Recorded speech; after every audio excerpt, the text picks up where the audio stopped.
안녕하세요. 박기훈 운수연구소의 정유현입니다. 오늘은 5강 워크북 해설을 시작하겠습니다. 5강에서부터는 이제 본격적으로 유형을 다루게 됩니다. 유형은 논제의 직접적인 지시사항, 명령어라고 볼 수도 있죠. 지시사항을 대표적인 경우로 분류를 해놓은 것입니다. 그래서 이제 오늘 같은 경우는 특히 그 중에서도 어떤 제시문들을 비교해라 또는 분류해라 라는 요구사항과 관련한 비교 분류 유형과 관련한 문제를 풀어보도록 하겠습니다.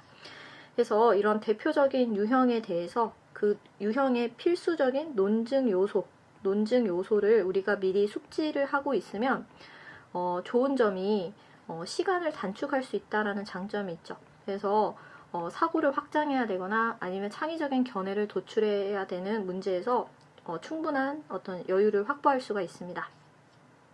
그래서 예를 들어 비교 유형 같은 경우는 제시문들 간의 공통점과 공통전제를 찾는 것이 우선돼야 되겠죠. 그 다음에 제시문들 간의 차이점을 대별하고 분별할 수 있는 의미 있는 기준을 분량을 고려해서 세운 다음에 그 제시문들 간의 차이점을 명료하게 정리하고 그 결과를 대칭적이고 대립적인 개념을 활용해서 정리를 하면 효과적으로 답안을 구성할 수가 있습니다. 그래서 먼저 1번을 보도록 하겠습니다. 1번은 한국외대 2019학년도 기출문제를 활용한 것입니다. 외대는 전형적으로 이제 분류 요약형이 1번에서 출제가 되고 있어요. 그래서 문제가 정형화된 대학이다라고 볼 수 있는데 1번 분류 요약형의 어떤 답안의 분량이 매우 제한적이다 보니까 제시문을 한 문장 정도로 아주 간결하게 요약하는 것이 중요합니다. 그 한 문장 안에는 제시문의 키워드가 반드시 포함되어 있어야 돼요. 그래서 우리는 그 분류 요약형, 키워드 중심의 요약을 훈련을 하기 위해서 이 문항이 출제가 되었습니다. 그래서 1-1번을 보시면 5개 제시문을 이제 분류해라. 근데 그 분류의 그 논의의 전제가 상이한 의사결정 기준을 중심으로 분류를 하는 것입니다. 그리고 나아가서는 그 같은 입장에 속한 것들끼리의 차이점까지 구별할 것을 요구하고 있어요. 그래서 이런 하위 기준에 따라서 긍정적, 부정적 범주로까지 나누는 것은 분류 요약형에서 이제 가산 요인이 될 수가 있습니다. 세밀한 독해가 이루어졌기 때문이에요. 그래서 일단 요 빈칸을 채우기 위해서는 1부터 5까지를 한번 한 문장으로 먼저 요약을 한 다음에 마지막에 빈칸을 채워보도록 하겠습니다. 그래서 제시문 1을 키워드를 중심으로 이제 요약하도록 해야 되는데요. 두 문단으로 구성이 되어 있습니다. 두 문단으로 구성이 되어 있고 비문학을 독해할 때 그 문단의 소주제문을 찾아서 글 전체의 P와 Q를 찾는 훈련을 우리가 하고 있습니다. 그래서 PQ를 찾기가 어려운 경우는 우리가 반지술술이라는 보조적인 수단을 활용하기도 했었죠. 그래서 1문단을 먼저 보니까 여기서는 어떤 속담을 현대적으로 재해석하고 있어요. 김매는 주인이 일꾼 99몫을 한다. 그래서 이것은 우리가 그냥 일반적으로 생각했을 때는 주인의식을 강조하는 속담이구나 라고 생각할 수 있지만 여기서 주목하는 것은 경제적 인센티브가 중요하다라는 부분에 주목하고 있습니다. 즉 주인이라는 것은 주인의식을 갖는다라는 것은 그 어떤 성과에 대한 보상을 고스란히 받을 수 있는 사람이라는 거죠. 성과에 대한 보상을 받을 수 있다라는 점에서 그것은 열심히 일하도록 하는 동기부여의 효과가 있다라는 점을 강조하고 있습니다. 그래서 그 경제적 인센티브가 중요한 이유를 때문이다라는 문장에서 서술하고 있죠. 그래서 자신이 그 구성원들이 일한 만큼 성과에 비례하는 그런 보상을 얻을 수 있다라는 생각이 행동을 변화하는, 그러니까 동기부여의 효과가 있다라는 것이 그 이유다라고 설명을 하고 있습니다. 그래서 1문단의 내용의 연장선에서 즉 성과급 중심의 그런 인센티브 제도가 지금 반복적으로 문단에 걸쳐서 서술되고 있죠. 이건 굉장히 중요한 핵심어라는 것입니다. 그래서 1문단 1제시문에서는 성과급 제도라고 하는 그런 경제적인 인센티브 제도가 매우 중요한 이유는 그것이 구성원들에게 동기부여의 효과가 있기 때문이다 라고 얘기를 하면서 이 문단에서는 추가적으로 그 결과까지 얘기를 하고 있습니다. 그 결과 업무 효율성을 위해서 도입을 했는데 그 성과급이라는 인센티브 제도는 비록 초기에는 어떤 성과가 낮은 직원의 불만이 예상되었으나 이후 시간이 지나면서, 즉 장기적인 측면에서는 매출과 순이익의 향상으로 이어져서 이런 부작용을 최소화하는 방식으로 효율성을 높였다. 그래서 업무 효율성을 증대시키는 긍정적인, 그래서 우리가 범주를 구분을 하기도 해야 되겠죠. 그래서 의사결정의 기준이 무엇이냐, 그리고 그 결과가 긍정적이냐 부정적이냐까지 고려해서 이제 요약을 하면 되겠습니다. 정리하자면 이 글을 요약하기 위해서 반드시 포함되어야 될 거는 이 반복적으로 기술되고 있는 성과급이라고 하는 인센티브 제도는 이라는 대상이겠죠. 그 대상은 구성원들의 동기를 부여하고 업무의 효율성을 높이는 긍정적 효과를 가져온다라고 정리를 할 수 있겠습니다. 그래서 우리가 이제 두 유형으로 분류하는 그 기준은 제시문을 다 읽어봐야 알겠지만 여기서 후보를 한번 선정해 볼 수 있습니다. 여기 나오고 있죠. 효율성을 위해서. 그러니까 효율성을 위해서 성과급 중심의 인센티브 제도를 도입한 것이죠. 효율성이냐, 그 대비어를 우리가 생각을 해보면 반대측 입장도 미리 예측을 해볼 수 있습니다. 효율성에 반대되는 개념은 형평성이죠. 또는 여기서는 능력주의라는 개념도 읽을 수 있을 것입니다. 그래서 능력에 비례한 어떤 보상을 주는, 그래서 능력주의에 반대되는 말은 평등주의라고 볼 수 있겠죠. 그래서 이 둘 중에 두 가지가 유력한 분류 기준인데 이 둘 중에 어느 것인지는 제시문을 좀 더 읽어봐야 알 것입니다. 그래서 2로 넘어가면은 제시문 2에서는 이제 여기서는 국토를 개발하는 두 가지 방식에 대해서 서술하고 있어요. 그래서 경제개발 초기와 그 다음에 최근을 구분해서 얘기를 하고 있습니다. 그래서 이제 과거에는 국토를 개발하는 방식이 어떤 기준에 입각해서 이제 이루어졌느냐 보면은 효율성을 추구했음을 명시적으로 얘기를 하고 있습니다. 효율성 중심으로 이것은 성장을 우선시하는 것이다. 성장 거점 개발 방식이다 라고 얘기를 하고 있어요. 그래서 이것은 효율성의 측면에서 균등하게 투자한다. 그래서 성장과 대비되는 개념은 분배죠. 그래서 균등하게 그런 자원을 균등하게 투자하는 방식은 굉장히 효율성이 낮기 때문에, 균등하게 투자하는 방식은 효율성이 낮기 때문에 성장 거점 개발 방식을 채택을 했다. 그래서 이것은 자본을 집중적으로 특정 지역, 그러니까 생산성이 높은 특정 지역에 자본을 집중적으로 투자하는 방식이다라고 얘기를 하고 있습니다. 그래서 하지만 이라고 하면서 그 한계점에 대해서 얘기를 하고 있어요. 그 결과 굉장히 이제 개발 지역과 소외 지역 간의 어떤 불균형과 불평등이 심화되었다라고 얘기를 하고 있습니다. 불균형과 불평등이 심화되었다.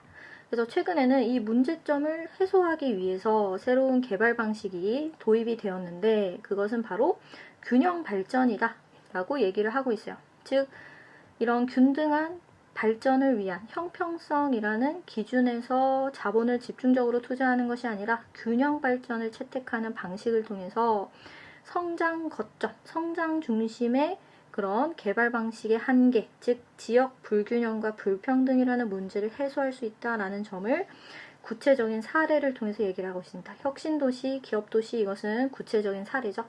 그래서 균형 발전, 다른 말로 이제 분산형 지역 개발이라고 볼 수 있겠죠. 분산형 지역 개발이다. 그래서 후반부 내용은 새로운 정보가 있는 것은 아니고 구체적인 사례이기 때문에 이미 전반부에 어떤 핵심 요지가 잘 드러나 있습니다. 그래서 이를 한 문장으로 요약하기 위해서 반드시 포함되어야 될 핵심어는 이 글은 지금 국토를 개발하는 균형 발전 방식을 강조하고 있죠. 형평성을 뒷받침하는 부분은 바로 균형 발전이라는 부분입니다. 그래서 그것에 의의를 서술하고 있어요. 균형 발전 방식은 과거에 이 경제개발 초기에 성장 중심 또는 효율성 중심의 개발 방식이 지니는 한계점, 그 한계점이라는 것은 지역 간의 불균형이었죠. 지역 간 불균형 문제를 해소할 수 있다. 이 한계를 해소할 수 있다라는 의의를 갖는다라고 이제 한 문장으로 정리를 할 수 있겠습니다. 그 다음에 이제 3을 보시면 아주 간단한 그림 자료가 나오고 있어요. 그래서 그림 자료 같은 경우는 그 함축적인 의미를 우리가 추론을 해야 되겠죠. 함축적인 의미를 추론해야 되는데 그림이 그렇게 난해한 것은 아닙니다. 그래서 의사결정의 기준, 여기서는 아마 원탁 회의를 진행하고 있죠. 회의 진행이라는 상황에 적용해서 의사결정 기준을 추론하면 됩니다. 그래서 여기서는 회의 진행 시 의사를 결정하는 기준이 이 사람의 지금 대사를 통해서 나타나 있어요. 효율적인.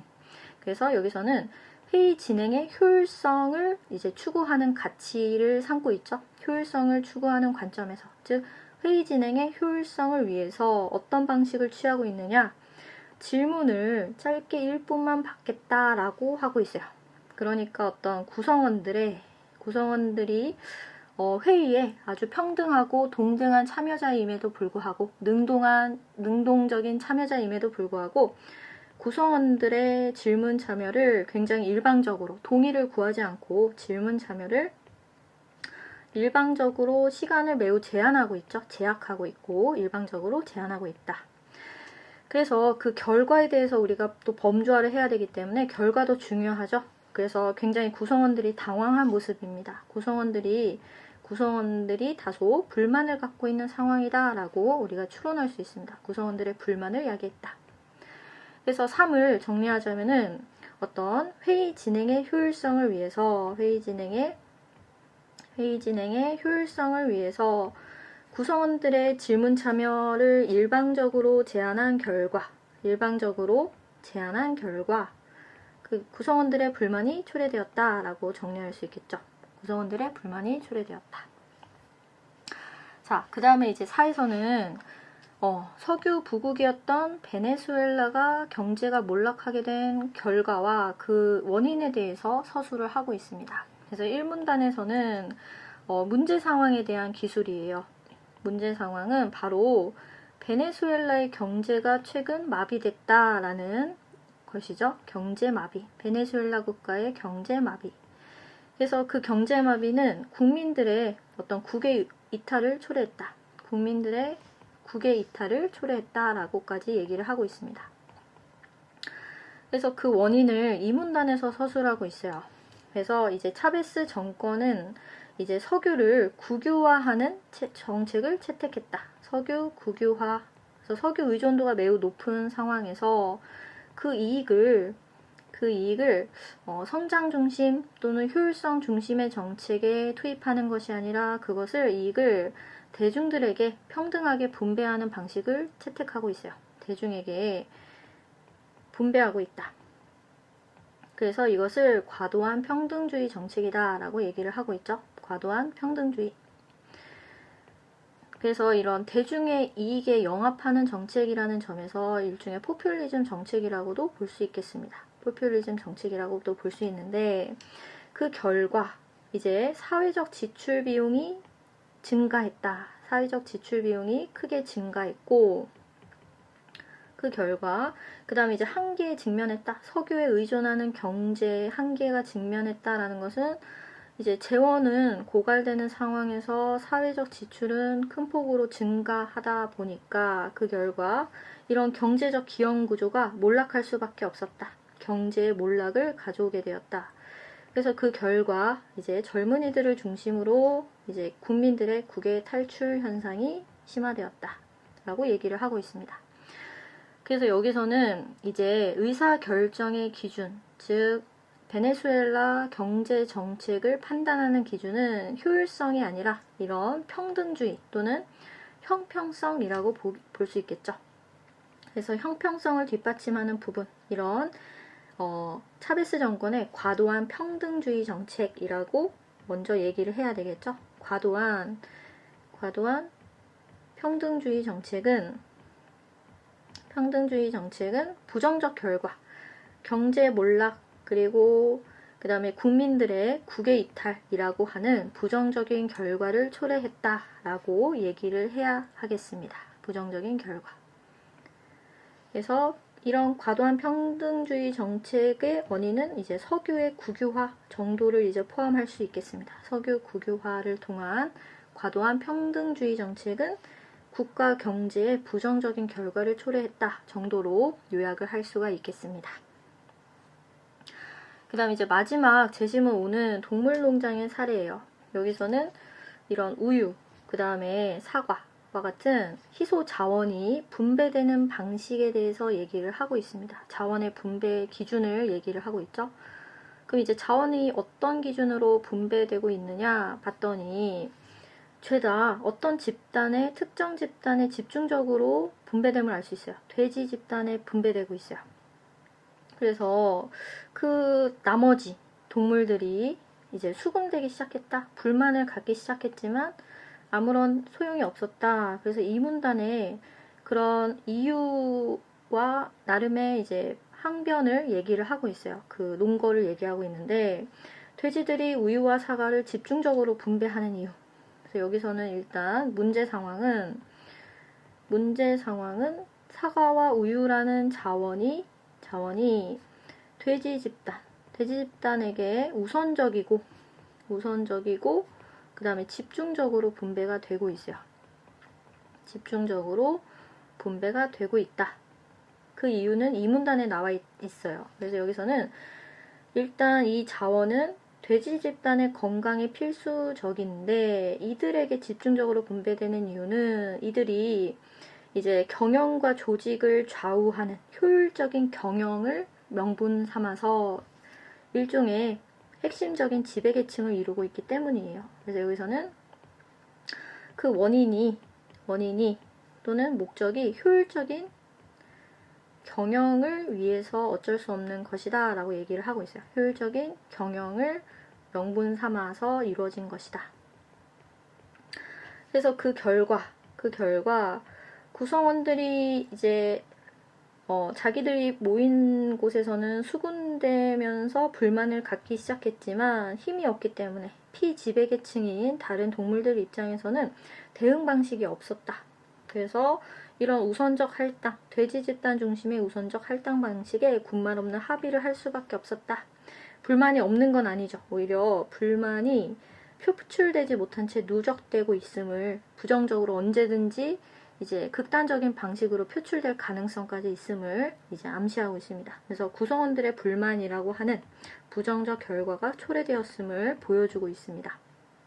그래서 여기서는 이제 요약할 때는 이 각각의 요소, 세 가지 요소의 핵심 워드를 반영하면 되겠죠.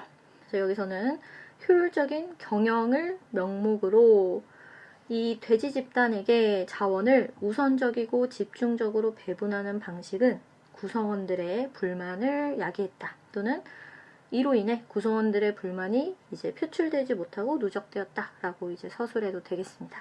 그래서 세 가지 요소를 넣어서 이제 요약을 하면 되겠어요. 그럼 이제 앞으로 돌아가서 빈칸을 채울 수 있을 것입니다. 의사결정의 기준, 우리가 유형으로 나눌 수 있는 기준은 여러 가지 후보들이 있었어요. 성장 중심 또는 분배 중심이냐, 아니면 능력주의냐, 아니면 평등주의냐, 아니면은 효율성이냐, 아니면은 형평성이냐. 이들 중에서 가장 포괄적인 것은 이 마지막 세 번째인 것 같아요. 왜냐면은 성장이냐 분배냐라는 것은 어떤 국토 개발 방식에 대한 제시문이라든지 일부 제시문만을 포함하고 있어요. 그래서 뭐 회의 진행 그림이라든지 다른 제시문을 포괄하지 못하기 때문에 지엽적인 기준이라고 볼 수가 있겠고, 능력주의도 마찬가지예요. 능력주의라는 것은 제시문 1에 어떤 성과급 중심의 인센티브 제도와 같은 몇몇 제시문을 포괄할 뿐이고 전체 제시문을 포괄하지 못하기 때문에 우리가 조금 더 넓은 개념, 효율성과 형평성의 관점으로 제시문의 관계를 정리할 수 있습니다. 그래서 효율성을 지지하는 입장, 그리고 형평성을 기준으로 의사결정을 하는 제시문 둘로 나눈다면은, 그래서 1, 2, 3, 4, 5를 차례대로 분류를 하자면 이 인센티브 제도의 긍정적 효과를 얘기한 1은 효율성 기준의 긍정적 범주라고 볼 수 있겠죠. 그 다음에 제시문 2에서는 국토 개발 방식, 그래서 이제 균형 발전이라는 형평성 중심으로 이제 국토를 개발한 결과 과거 성장 거점 중심 개발의 한계를 극복할 수 있었다. 그 다음 이제 3에서는 효율적인 회의 진행을 위해서, 효율성을 위해서 어떤 구성원들의 질문 참여를 일방적으로 제한한 결과 이제 구성원들의 불만이 야기되었다. 그 다음에 이제 4번에서는 베네수엘라의 평등주의 정책이라는 형평성을 지나치게 추구한 정책을 채택한 결과 경제 몰락, 그 다음에 국민들의 국외 이탈이라는 부정적인 결과를 초래했다. 그 다음에 이제 마지막 제시문 5에서는 동물농장의 사례죠. 그래서 자원을 돼지 집단, 지배계층에게 우선적이고 집중적으로 분배하는 것은 효율적인 경영이라는 명목을 위해서인데 그것은 구성원들의 불만이라는 부정적인 결과를 초래했다라고 이제 분류를 할 수 있겠습니다. 자, 이번은 제시문 6과 7을 논지 차이를 300자 내외로 이제 서술하는 문제입니다. 그래서 경희대 인문 2020학년도 모의 문제에서 이제 발췌한 것인데요. 경희대 인문 계열 같은 경우는 1번 문항에서 두 제시문의 어떤 논제의 차이를 요약하고 비교하는 문제가 이제 매번 전형적으로 출제가 되고 있습니다. 그래서 이제 우리가 공기차대라는 그런 유형 원리도 배운 바가 있죠. 그래서 제시문을 독해하고 답안의 작성 방법에 대해서 한번 살펴보도록 하겠습니다. 그래서 먼저 6을 보시면 6은 지금 두 문단으로 구성이 되어 있네요. 그래서 첫 번째 문단을 살펴보면 미국 학위가 가지는 후광 효과에 대해서 얘기를 하고 있습니다. 그것은 한국 사회에서 해당하는 얘기죠. 그래서 한국 사회에서는 전제는 한국 사회에서 미국 학위라는 것은 후광 효과를 누린다라고 얘기를 하고 있어요. 후광 효과를 누린다. 근데 그것은 미국 학위라는 것은 기술적인 능력이라기보다는 문화적이고 상징적인 일종의 문화 자본이다 라고 얘기를 하고 있어요. 문화적이고 상징적인 일종의 문화 자본이다. 그래서 한국 사회에서는 그 미국 학위가 지니는 상징적인 의미는 무엇이냐? 바로 굉장히 경제적인 여유가 있을 것이다. 그래서 어느 정도 경제적 여유가 있어야 미국 유학까지 갔다 올 수 있다라는 인식이 깔려 있는 것이죠. 경제적 여유가 있을 것이다 라는 그런 인식이 있고 그 다음에 그것은 고객과의 상호작용에서 굉장히 신뢰감을 주고 있다 라고 얘기를 하고 있습니다. 그래서 이 후광 효과라는 것은 이 미국 학위라는 문화적인 자본이 지니는 이건 일종의 보편적인 속성이죠. 보편적인 속성이 그것을 소유한 개인의 그런 개별적인 특성에 영향을 미치는 현상을 의미하죠. 그래서 미국 학위를 갖고 있으면 그 사람도 뭔가 신뢰감이 있을 것이고 믿을만하고 경제적인 여유가 있을 것이다 라는 그런 효과를 말하죠. 후광 효과라는 것은. 그래서 나머지는 구체적인 사례입니다. 한국 굴지은행에서 근무하는 박 차장, 이 사람들은 자신의 어떤 미국 석사 학위가 고객들에게 신뢰감을 준다라고 스스로 느끼고 있어요. 그래서 부자 고객 대부분은 이런 미국 학위라는 것은 여러 가지 다른 그런 경제적인 자원과 연계성이 있죠. 부동산, 증권, 달러 같은. 그래서 경제적인 자산을 보유하고 있어서 친숙하다. 그래서 미국 학위를 갖고 있는 사람은 경제적으로도 여유가 있고 그 다음에 여기서는 이제 경영학 석사를 졸업했다고 하면은 반가워하고 신뢰하며 그러니까 어떤 사회적인 유대감을 형성하는 요소가 될 수도 있음을 얘기하고 있어요. 그래서 한국의 부자 고객들에게 신뢰를 얻는 것은 힘든 일인데 미국 학위는 그 얼어붙은 마음을 푸는데 중요한 결정적인 역할을 한다라고 얘기를 하고 있어요. 그 다음에 이제 한국 사회에서 한편이라고 하면서 하나의 사례를 더 얘기하고 있습니다. 이 문화자본의 성격으로서 미국 학위뿐만 아니라 영어라는 언어에 대해서 살펴보고 있어요. 그래서 영어는 한국 내 글로벌 기업에서 중요하다. 매우 결정적인 요소다. 왜냐하면 해외 업무가 서로 네트워크화 되어 있기 때문에 이제 어떤 의사소통, 커뮤니케이션의 수단으로서 영어가 필수적이다. 그래서 영어라는 것은 이제 업무라든지 그 다음에 의사소통 그리고 뒤에 보시면은 뭐 승진에서까지 필수적인 요소가 되고 있다. 그래서 여기 마찬가지죠. 문화자본의 성격을 얘기를 하고 있습니다. 그러면서 영어를 못하는 사람, 한국 사람이 한국어를 하는 것이 당연한데, 한국어로 소통하는 것이 당연한데 영어를 못한다는 이유로 그 문화에서 소외되는 현상을 제시를 하고 있습니다.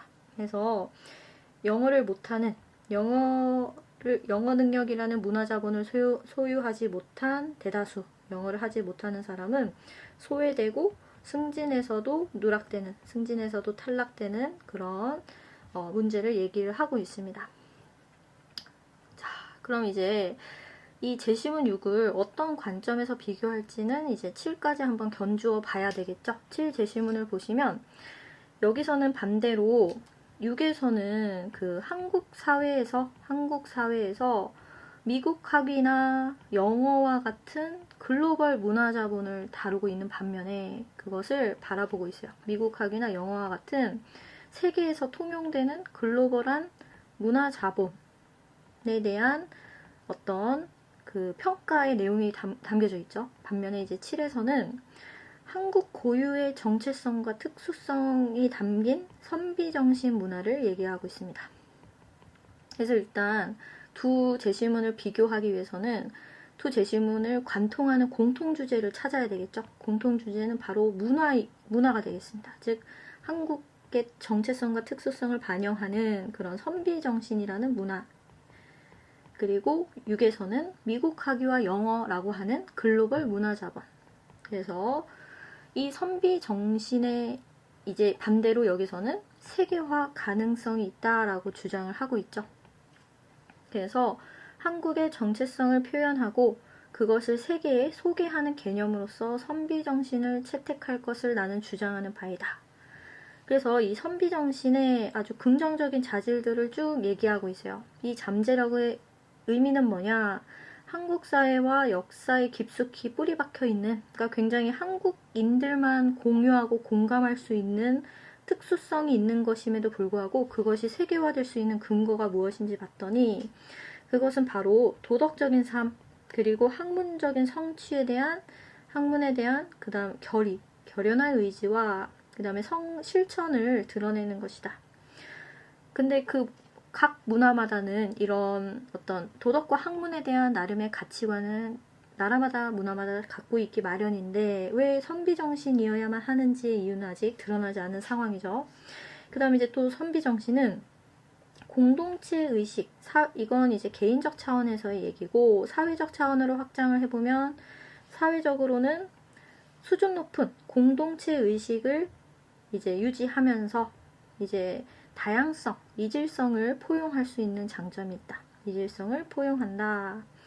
그래서 이것은 민본주의 사상을까지 품고 있으며 그 다음에 자연과의 조화, 자연을 극복의 대상으로 보지 않고 그러니까 서구 중심 사상을 좀 비판하는 관점이죠. 자연과의 조화를 추구하는 관점이다. 그래서 이것이 이제 이 문단에서는 현대 세상에 대한 비판적인 인식이 전제되어 있죠. 현재 세상에서 교육은 본질을 떠나 도구화되어 있다. 교육이 타락했다라는 인식이 깔려 있습니다. 그래서 교육이 도구화된 현대사회에서 이 선비정신을 채택함으로써 교육의 가치를 회복할 수 있다. 타락한 교육의 가치를 이제 회복할 수 있다. 교육의 가치를 회복하는데 긍정적인 역할을 할 수가 있다. 그래서 그 과정에서 선비정신이 강조하는 지행합일이라는 이런 가치가 이제 재발견될 것이다. 그래서 만약 한국의 선비정신을 우리 시대의 요구에 맞게 수정하여 재창조할 수 있다면, 그러니까 그대로 수용하는 것은 아니고 이제 창조적으로 수용하는 방식을 통해서 파급력이 발휘될 것이다. 예전 사무라이 개념이 그러했듯 세계로 확산되어서 지구인, 그것이 재창조됨으로써 세계인들의 그런 좀 비판적인 잘못된 행동, 생활 양식을 변화시키는데 타락한 생활 양식을 변화시킬 힘을, 파급력을 가질 수 있을 것이다. 그래서 이제 한국은 단순히 소비품 생산 차원을 넘어서 사람이 사는 생활 방식에 영향을 끼치는 수준까지 발전할 수 있는데 그것의 결정적 역할을 선비정신이 할 수 있다. 그래서 세계를 포용할 수 있을 것이다. 전 세계인을 포용하는 중심 사상으로 발돋움할 수 있을 것이다. 그래서 지나치게 좀 이 선비 정신을 과대평가하는 것이 아니냐라고 생각할 수도 있겠고요. 그래서 여기서는 한국 고유의 정체성과 특수성을 표상하고 담고 있는 선비 정신을 세계적인 어떤 가치 기준으로 채택해야 된다라는 주장을 갖고 있습니다. 그럼 이제 정리를 하자면 이 글을 300자 내외로 이 차이점을 요약을 해야 됩니다. 논제 차이를 300자 내외로 기술해라. 그러면 이제 300자라는 것은 우리가 50자 내외의 문장을 구성한다고 했을 때 이제 짧게는 5문장, 많게는 7문장 정도로 이제 개요를 짤 수 있을 거예요. 그래서 7문장 이내로 글을 이제 쓴다라고 생각을 하고 문장별 개요를 한번 짤 수 있겠죠. 그러면 우리가 배운 대로 첫 번째 문장에는 아마 두 제시문을 관통하는 공통 주제가 나와야 됩니다. 공통 키워드가 나와야 되는데 여기서는 앞에서 얘기했듯 문화라는 개념이 나와야 되겠죠. 그래서 공통점은 두 제시문 모두 문화를 다루고 있다. 너무 포괄적이죠. 문화를 다루고 있는데 구체적으로는 서로 다른 사회에서의 그런 문화를 비교하고 있어요. 한국 사회에서의 그런 글로벌 문화자본, 그리고 선비 정신의 세계화 가능성. 그러니까 여러 문화들 간의 상호 비교 과정이 있는 것이죠. 그래서 문화들 간의 어떤 비교, 나아가서는 견주고 대등한 관점에서 상대적으로 비교하고 머무는 것이 아니라 가치평가까지 나아가고 있습니다. 어느 것이 더 바람직하고 선망의 대상이 되는지, 그래서 나아가서 비교하고 평가하는 그런 상이한 태도를 보여주고 있다 정도로 공통점을 정리를 할 수 있습니다.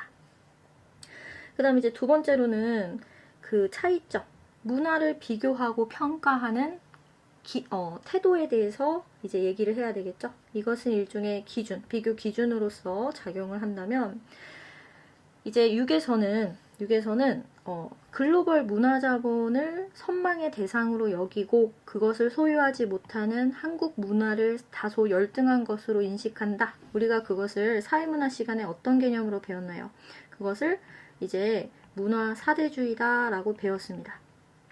그래서 이런 교과 배경 지식을 알고 있으면 더 수월하게 풀 수 있을 것이고요.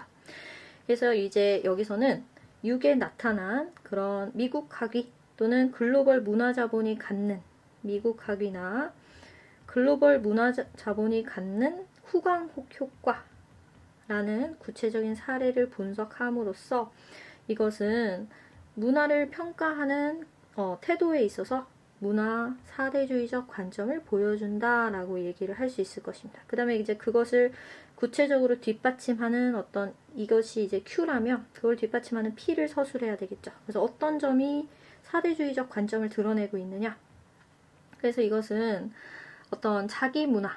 그래서 이것은 문화 간의 그런 우열을 구분하는 절대적인 기준이 있다라는 관점이겠죠. 그래서 이것은 글로벌 문화자본이 상대적으로 우월한 것으로서 미국 학위 등의 글로벌 문화자본을 지나치게 과대평가하고 그 다음에 그것을 소유하는 자기 문화, 그것을 소유하지 못한 자기 문화를 상대적으로 열등한 것으로 인식하는, 평가절하하는 인식이 들어있다는 점에서 문화 사대주의적 관점에 속한다라고 구체적인 어떤 이유를 서술하면 되겠습니다. 그 다음에 이제 세 번째 문장까지 썼다면 네 번째 문장에는 대비되는, 문화 사대주의와 대비되는 7의 관점을 서술하면 되겠죠. 7에서는 반대로 자기 문화를 이제 절대적인 우월성이 있는 것으로 여기고 그것이 어떤 세계인들의 생활 양식을 바꿔야 할 정도로 우월한 것으로 본다라는 점에서 이것은 굉장히 자문화 중심주의적 시각이다라고 얘기할 수 있겠죠. 그래서 이제 7에서는 그런 한국인의 정체성을 보여주는 선비정신의 세계화를 주장함으로써 자문화 중심주의적 태도를 보여준다. 그 다음에 마찬가지로 이 Q를 뒷받침하는 P를 한 문장으로 또 서술하면 되겠죠. 그래서 여기서는 선비정신이라는 것은 여기서 얘기하는 것은 어떤 다양성을 포용함으로써 세계인들의 생활 양식을 변화시키는 잠재력을 갖고 있다라는 점에 주목하여 선비정신의 가치를 지나치게 과대평가함으로써 문화 간의 우열을 구분하고 있다라는 점에서 이것은 자문화 중심주의에 해당한다라고 쓰면 되겠습니다. 그래서 이제 300자 정도로 요약을 해볼 수 있겠습니다. 자, 이제 마지막으로 3번 문항 살펴보겠습니다. 3번 문항은 세종대 2017학년도 기출문제를 활용한 문제입니다. 3-1번을 보시면 8과 9를 인간의 경제행위를 바라보는 관점을 중심으로 이제 핵심 요지를 요약하는 것입니다. 그래서 논의의 범위가 이제 한정이 돼 있었고요. 그 다음에 3-2에서는 그 8과 9를 요약한 다음에 그 비교를 공통점과 차이점을 명확하게 이제 빈칸을 채우는 문제입니다. 그래서 먼저 제시문을 요약해 보도록 하겠습니다. 자, 8을 보시면 이제 제시문을 발췌하는 과정에서 중간에 어떤 맥락들이 이제 생략이 돼 있죠. 그래서 이게 문단 구분이라고 볼 필요는 없어요. 그래서 내용을 실제로 보면 이 첫 번째 단락에서는 다른 사람에게 돈을 주고 대신 줄을 세우는 대리 줄서기 행위에 주목하고 있습니다. 현상. 여기서 논의 대상이 되는 현상은 대리 줄서기 행위, 그리고 암표 거래. 그래서 다소 논란의 여지가 있는 그런 행위들이죠. 그래서 이런 것들은 좀 인간성이라든지 인간적 가치를 좀 상품화하는 문제가 있지 않느냐라는 좀 논란의 여지가 있는 행위에 대해서 다루고 있습니다. 근데 그 행위를 대리줄석이나 암표 거래와 같은 행위를 경제학의 관점에서, 경제학자들의 입장에서 본다면 이것은 잘못된 것이 아니다. 그래서 이 1문단의 요지는, 1문단의 큐는 이 두 행위는 경제학적인 관점에서 봤을 때, 즉 합리성의 관점에서 봤을 때, 경제학 관점에서 봤을 때 정당화된다. 합리적인 행동이다.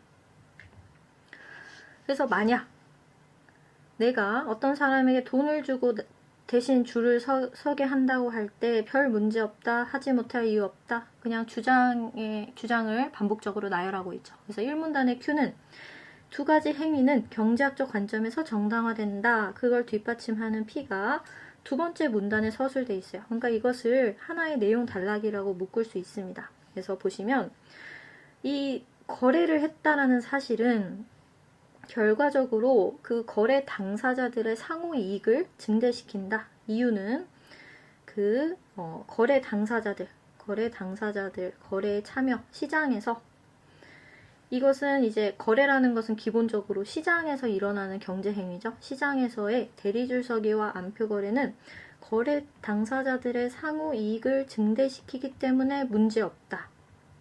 만약에 상호 이익을 증대시키지 않았다면 이들이 이제 애초에 그 경제 행위에 참여하지 않았을 것이다 라는 시각입니다.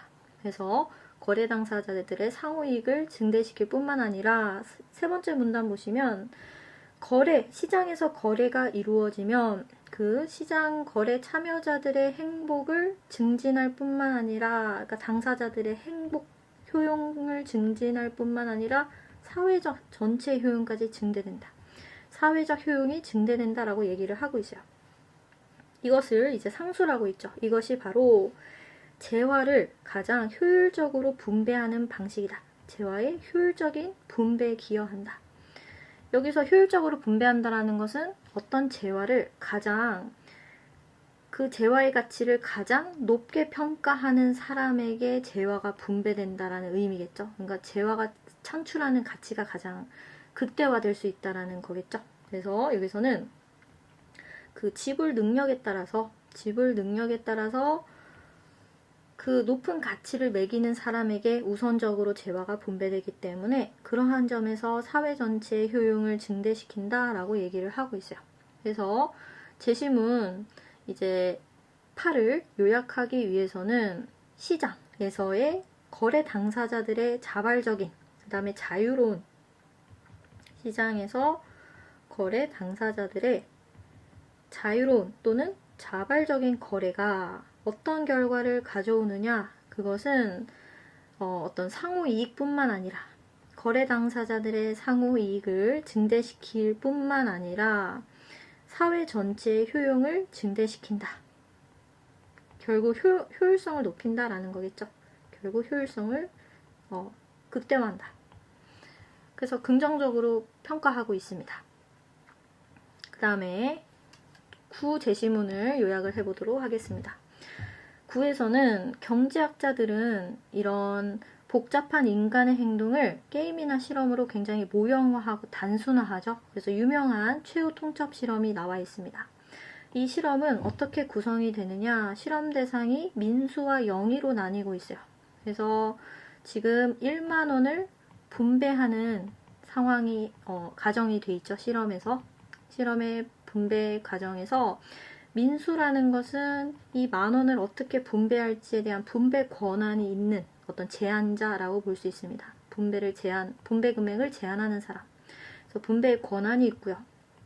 그 다음에 영의 같은 경우는 그 분배를 분배할 수 있는 권한은 없지만 그것이 합리적이지 못하거나 아니면 자신의 가치에 부합하지 않으면 이제 거부할 수 있는 권한은 있습니다.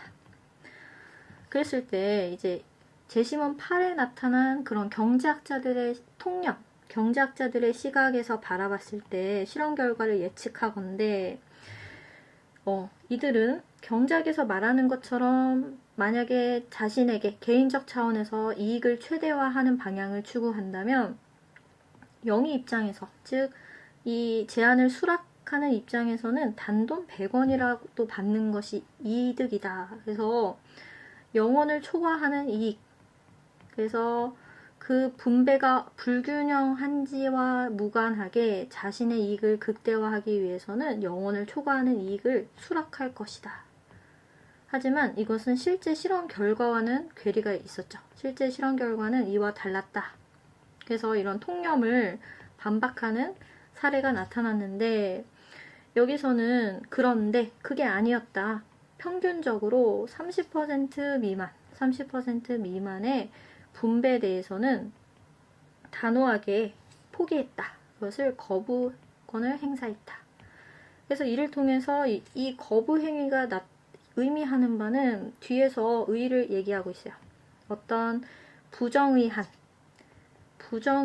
분배에 대한 일종의 보복인 거죠. 부정의한 분배에 대한 응징에 대한 응징이라는 성격이 있다. 그래서 여기서는 경제학적 관점에서 자신의 개인적인 이익을 극대화하는 호모 에코노미쿠스의 특성으로는 설명할 수 없는 호모 리시프로칸, 즉 호혜적 인간이라는 동기가 훨씬 더 크다.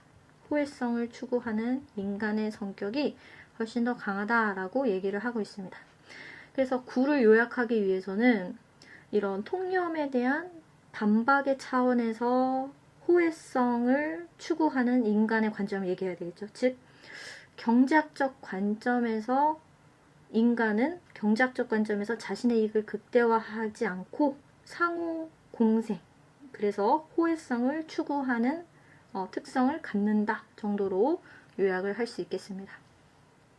그래서 이제 8과 9를 인간의 경제 행위를 중심으로 이제 두 가지 기준을 세울 수 있겠죠. 인간관이 무엇이냐? 이미 제시문에 나와 있죠. 9 제시문에 인간관을 특정하기를 호모 에코노미쿠스는 이제 8의 관점이죠.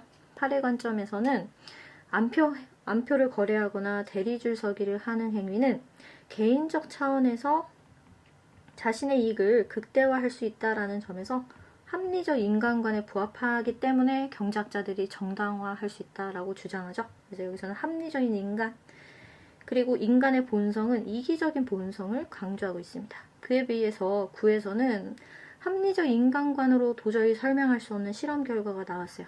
그러니까 어떤 부정의한 분배에 대한 응징이라는 것은 합리성보다도 어떤 상호 협력, 여기서는 호혜적 인간이라고 나오고 있죠, 명확하게. 그래서 상호 이익을 추구할 수 있는, 그래서 공정성을 위해서 상호 협력을 할 수 있는 호혜적 인간관이 나와 있습니다. 그래서 이것은 이타성이라기보다는 어떤 공정성이라는 가치가 중시되어 있었죠. 그래서 여기서 경제행위에서 추구하는 가치는 일단 8은 개인적 차원에서의 합리성을 추구하는 것이 특징적이에요. 개인적 차원에서의 이익을 극대화함으로써 결국 합리적인 판단을 하고자 하는 거죠. 합리성을 추구하고 있습니다. 반면에 9에서는 개인적 시각을 좀 벗어나 있어요. 어떤 전체, 공동체 전체의 공생, 그 다음에 상호 협력을 강조하고 있죠. 이를 통해서 합리성보다는 공정성이라는 가치를 추구하고 있습니다. 그래서 좀 대칭적인 개념으로 경제 행위에서 추구하는 두 제시문의 관점을 정리를 하면 되겠습니다. 그래서 이제 5강 같은 경우는 본격적으로 유형에 대한 답안 작성을 시작하다 보니까 가장 분량이 길었던 것은 이제 2번 문제였어요. 2번 문제에서 300자 글을 구성하는 방식에 대해서도 이제 고민을 해볼 수 있겠고요. 그래서 부족한 부분을 중심으로 복습을 잘 하시길 바랍니다. 그럼 이상으로 5강 워크북 해설을 마치겠습니다. 수고하셨습니다.